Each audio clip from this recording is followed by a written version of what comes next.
నమస్తే. Welcome to our channel. నేను మీ సిరి. ఈ రోజు మనతో పాటు ఉన్నారు ప్రముఖ రాజకీయ విశ్లేషకులు కేవీవి ప్రసాద్ గారు. నమస్కారం సార్. నమస్తే అమ్మా. సార్, ఇప్పుడు చూస్తున్నట్టయితే చంద్రబాబు నాయుడు గారి కోసం అయితే ముస్లిం సంఘాల నేతలు కొన్ని సంచలన నిర్ణయాలు తీసుకున్నట్టు మనకి వార్తలు వస్తున్నాయి. అంటే వాళ్ళ మద్దతు కూడా ఆల్మోస్ట్ టీడీపీకి అన్నట్టుగా వార్తలు వస్తున్నాయి. ఇందులో ఎంతవరకు వాస్తవం ఉందంటారు సార్? ఇది ఒక విధంగా చెప్పాలంటే చాలా గొప్ప విషయం అమ్మా. ఒక శుభ పరిమాణం ఇది. అంటే మొట్టమొదటిసారిగా ఈ 2024లో అంటే ఇప్పుడు ముస్లిమ్స్‌లో కూడా వివిధ పార్టీలకు చెందిన వ్యక్తులు ఉంటారు. సాధారణంగా కాంగ్రెస్ అని, ఇటు బీజేపీ, ఇటు హ్మ్. కమ్యూనిస్టులు, ఇటు వైసీపీ, టీడీపీ అని ఉంటారు. కానీ ఈసారి ఇన్ని సంఘాల నాయకులందరూ ఒక తాటి మీదకొచ్చి కేవలం ఈ టీడీపీ కూటమికే ఓటేయమంటం, టీడీపీకి సపోర్ట్ చేయడం అన్నది ఇది నిజంగానే ఒక గొప్ప పరిణామం. ఎందుకంటే ఎస్పెషల్లీ ఏపీలో తీసుకుంటే ఇప్పుడు బీజేపీని సాధారణంగా మతతత్వ పార్టీ అని చెప్పి చాలా మంది చెబుతుంటారు. కానీ దేశవ్యాప్తంగా కూడా ఎక్కడా కూడా బీజేపీ వలన ముస్లిమ్స్‌కి ఏమి పెద్దగా నష్టం వాటిల్లేదు. అటువంటి చర్యలు గాని, కవ్వింపు చర్యలు గాని, గొడవలు గాని, కొట్లాటలు గాని ఏమి ఈ మత ఘర్షణలు గాని ఎక్కడ ఏమి జరగల. ఎక్కడ కూడా అటువంటి సంఘటనలు జరగలేదు.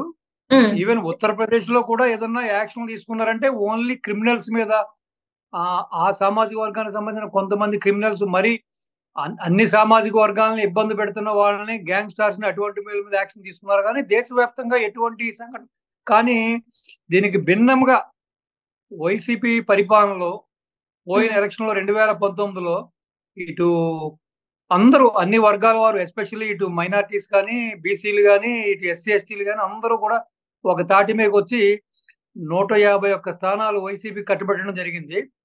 సో మెజారిటీ ఆఫ్ ముస్లిమ్స్ కూడా వైసీపీకి ఓటేయడం జరిగింది. Right sir. కానీ ఈ 5 ఏళ్లలో మిగతా వర్గాలతో పోలిస్తే మెయిన్‌గా ఇబ్బందులు పడ్డది కుటుంబాలు సైతం ప్రాణాలు కోల్పోయింది ఒక్క మైనారిటీలు, ముస్లిమ్స్ మాత్రమే.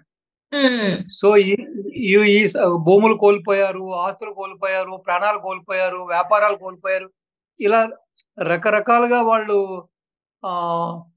జరగడం వలన సో ఈ రోజున ఈ విధమైన ఒక డెవలప్‌మెంట్ రావడానికి ప్రధాన కారణం ఈ అన్ని సంఘాలు కూడా ఒక తాటి మీదకొచ్చి ఏ విధంగానైనా సరే ఈ యొక్క ప్రభుత్వాన్ని గద్దెదించాలని చెప్పి పిలుపునివ్వడం, ఆ సంఘం మత పెద్దలు, నాయకులు అందరూ కూడా రోజు వాళ్ళు ప్రెస్ మీట్లు పెట్టడం ఇవన్నీ చూస్తుంటే కూడా ఆ యొక్క మైనారిటీల్లో ఎస్పెషల్లీ ఆ ముస్లిం కమ్యూనిటీలో సో ఎంత తీవ్ర స్థాయిలో వ్యతిరేకత ఉంది వైసీపీ మీద అన్నది మనకు ప్రస్ఫుటంగా తెలుస్తుంది. అట్లనే ఇక్కడ చూస్తున్నట్టయితే హైదరాబాద్ నుంచి ఎంఐఎం పార్టీ అధ్యక్షుడు ఓవైసీ గారు కూడా జగన్ గారికి మద్దతు ఇవ్వాలని చెప్పేసి ఆంధ్ర ఎవరైతే ఉంటారో లీడర్స్ వాళ్ళకి ముస్లిం లీడర్స్ కి పిలుపునిస్తే వాళ్ళు మాత్రం చాలా సున్నితంగా నిరాకరించారని చెప్పేసి కూడా వార్తలు వస్తున్నాయి. ఈయన మాటని కాదని టీడీపీకే సపోర్ట్ చేస్తున్నట్టు కూడా వార్తలు వచ్చాయి సార్. మరి ఇప్పుడు అంటే అది వాస్తవం అన్నట్ట మరి? అది వాస్తవమే కదమ్మా. సున్నితంగా కూడా కాదు. కొంతమంది ఆ ముస్లిం మత పెద్దలు కొంతమంది కొన్ని సంఘాలకు సంబంధించిన ముస్లిం నాయకులు ఘాటైన విమర్శలే చేశారు. మాకిక్కడ జరుగుతున్న ఈ దాష్టికాలు, మా మీద జరుగుతున్న ఈ దౌర్జన్య కాండ నీకేం తెలుసు? నువ్వు నీ పని చూసుకో. నువ్వు హైదరాబాదు, నువ్వు తెలంగాణ వరకు నువ్వు నీ పని చూసుకో. ఆంధ్రాలో వేలు పెట్టొద్దని కూడా వాళ్ళు ఘాటైన విమర్శలు కూడా చేశారు. అంటే ఇప్పుడు చూస్తున్నట్టయితే నార్మల్ గా జగన్మోహన్ రెడ్డి గారు ఒకటి చెప్తున్నారు ఏంటంటే ముస్లిం రిజర్వేషన్స్ ని రద్దు చేస్తున్నారు మోదీ గారు.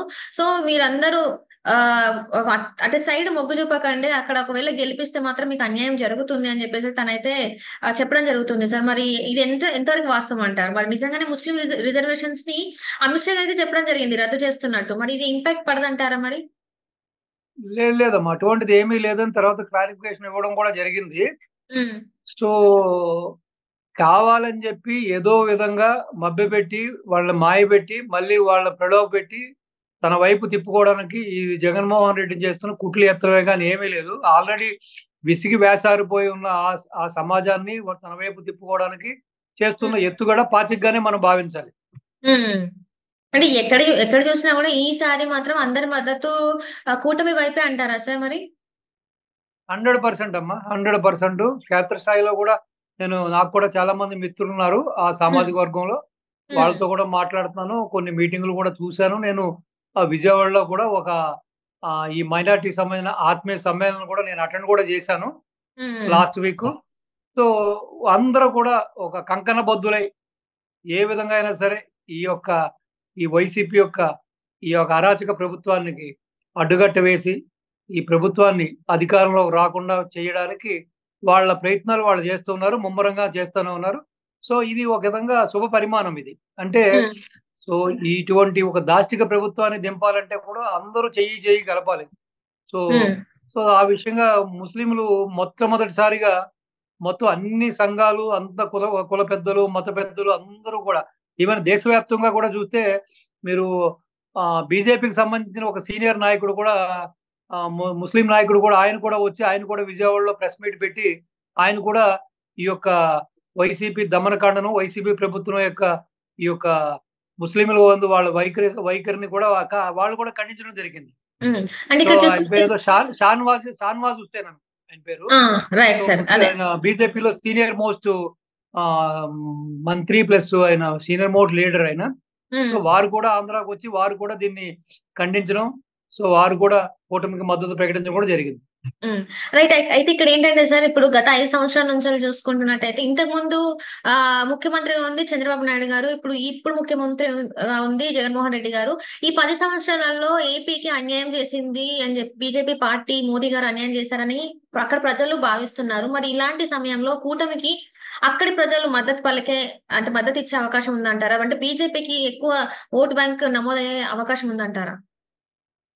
బీజేపీ కన్నా కూడా చెప్పాలనుకుంటే బీజేపీ కంటే సంస్థాగతంగా బీజేపీ అంత బలంగా ఏమీ లేదమ్మా ఏపీలో. కానీ సో ఈ యొక్క ఏదైతే కూటమి కట్టారో, కూటమి కట్టినప్పుడు ఆటోమేటిక్‌గా వీళ్ళకున్న ఈ మైత్రి బంధం మూలంగా ఇటు హ్మ్. జనసేన, ఇటు టీడీపీకి సంబంధించిన ఓట్లు అటు పోలరైజేషన్ అవుతాయి కాబట్టి సో హ్మ్. డెఫినిట్‌గా ఆ విధంగా బీజేపీ కూడా లబ్ధి పొందడానికి అవకాశాలు మెండుగా ఉన్నాయి.